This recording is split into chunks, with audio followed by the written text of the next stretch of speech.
When I accepted the invitation to join the Rutgers community this past January, I did not envision greeting my first class of Rutgers students in this way.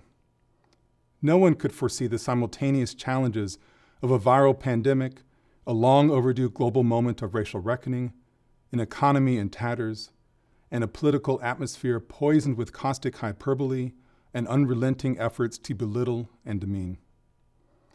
Those of us in higher education find ourselves profoundly challenged by these circumstances as we do our very best to preserve ideas that transcend time, to honor our commitments to critical inquiry, rigor, and evidence, and to produce research that will help heal the world.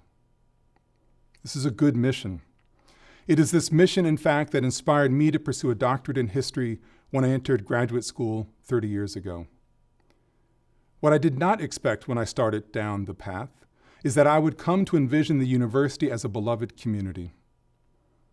I used this phrase when I introduced myself to Rutgers in January, and it will be a phrase that you will hear often during your time here. But as much as I think Rutgers is a beloved place, it is important to know that you will have a critical role to play in ensuring that it remains so. The best way for me to illuminate your role in this place at this front moment is to lean on my professional training as a historian who specializes in the post-emancipation United States. 57 years and 3 days ago, Martin Luther King Jr. stood under the stony gaze of Abraham Lincoln and shared his dream. It was the crowning moment of the March on Washington for Jobs and Freedom, and it offered a vision of a world where peace and justice and love overwhelmed the divisive forces of violence and insecurity and hate. The march and King's speech have been memorialized as one of this country's finest hours. In late August 1963, it appeared that a national moment of racial reckoning had arrived and that we might be guided by our better angels on a path toward equality. Less than 3 weeks later, however, that vision was blown to bits as a white supremacist terrorist group planted dynamite at the entrance to the 16th Street Baptist Church in Birmingham, Alabama. The ensuing explosion murdered Addie Mae Collins, Carol Denise McNair, Cynthia Wesley, and Carol Rosamond Robertson, 4 girls who were in the church basement putting on their choir robes. 3 days later, when Martin Luther King eulogized them, he said that their martyrdom had something to say to everyone. They say to each of us, black and white alike, that we must substitute courage for caution. They say to us that we must be concerned not merely about who murdered them, but about the system, the way of life, the philosophy which produced the murderers. Their death says to us that we must work passionately and unrelentingly for the realization of the American dream. How had the country come to these crossroads?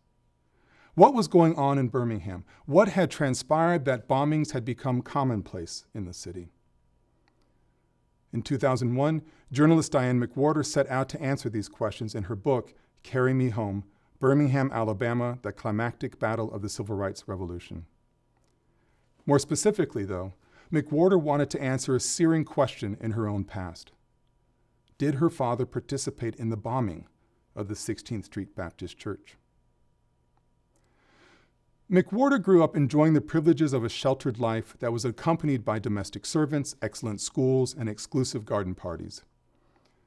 These advantages and the fact that she lived on the other side of a small mountain that separated her pleasant suburban home from downtown Birmingham shielded her from events that were tearing the city apart.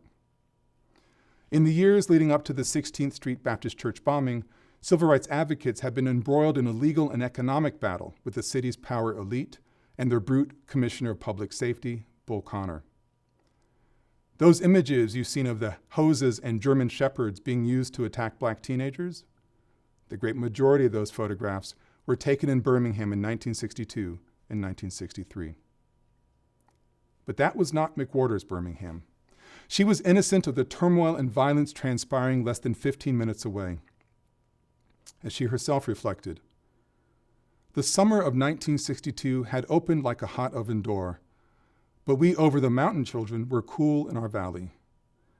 I commuted between the tiny house on Hoadley Drive and the pool of the Mountain Brook Club. The only hint I got of the parallel public lives being lived came during a shopping excursion my mother and I took downtown to buy my annual white leather sandals. She stopped our car shy of the business district at Avondale Park and got out. "Isn't it a shame?" she said. "They closed the parks." I looked at the weedy swing sets but had no idea what she was talking about. "They don't want colored people using them," she explained. It had never occurred to me that people might use a public park. Why, when Birmingham had the most beautiful country clubs in the world? McWhorter's innocence is piercing.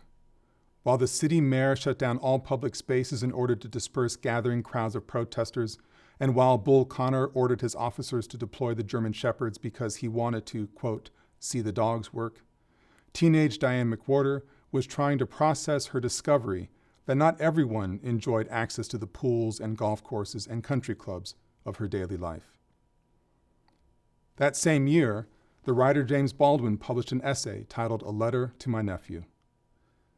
In this letter, Baldwin cast his eyes across the landscape of American history and felt obliged to warn his brother's son of the challenges awaiting him as he moved toward adulthood. He wrote, "I know what the world has done to my brother and how narrowly he has survived it.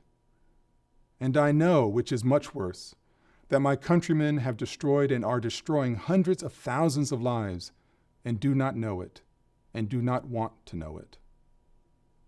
One can be, indeed one must strive to become tough and philosophical concerning destruction and death, for this is what most of mankind has been best at since we have heard of man.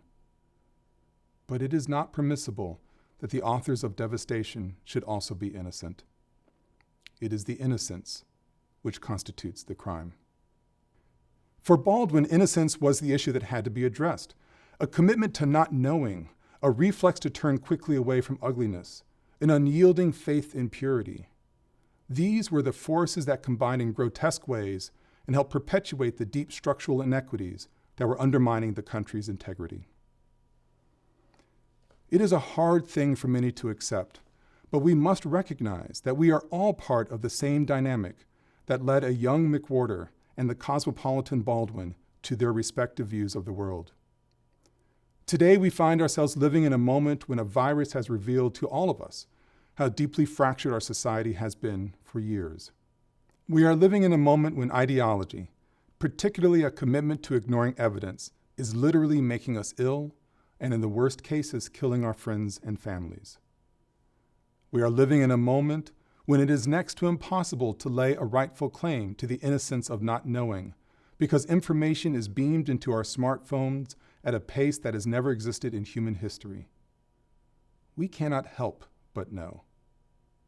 Given all of this, what are we to do? Institutions like Rutgers have an important role to play in a moment like this. Our scientists can fashion breakthroughs that lead to better diagnostics related to the virus. Our social scientists can guide us on matters of public health that can mitigate festering inequities. Our humanists can highlight the long histories and complex cultural practices that brought us to this moment and that will lead us out of it. You are now part of this beloved community, and you have the opportunity to avail yourself of all of this knowledge that, properly deployed, can heal the world. I know that you can do this, since you are part of a generation that is demonstrating a willingness to think in new ways about a society and a planet starving for solutions. Truth be told, I am already in awe of you and all that you will do to make Rutgers, this state, this nation, and this world better. As you do this work, it is my hope that you will not hide behind the veil of contrived innocence, that you will grant others the grace that is owed to them as they start to discover experiences and views that are new, and that you will seize the opportunity in this incredibly difficult time to do everything you can to learn, to grow, and to imagine.